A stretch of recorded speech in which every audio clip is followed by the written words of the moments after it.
ఇప్పుడు నేను చాలా ముఖ్యమైన విషయానికి వస్తాను. అసలు సహజ మార్గం అంటే ఏమిటి?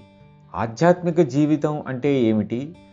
భౌతిక జీవనానికి, ఆధ్యాత్మిక జీవనానికి గల ఖచ్చితమైన వ్యత్యాసం ఏమిటి? అన్న విషయాలను స్పష్టంగా, సరిగ్గా అర్థం చేసుకుందాం. మన భౌతిక జీవనం మనం ఇక్కడకు రావడానికి తెచ్చుకున్న సంస్కారాల మీద ఆధారపడి ఉందని నేను చాలాసార్లు చెప్పాను. దీనిని ఏదీ కూడా మార్చలేదు. మన భౌతిక ఆకారం మారదు.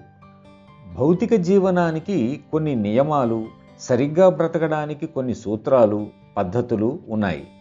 అవి సాధ్యమైనంత మంచి జీవితాన్ని మనిషికి అందించగలవు.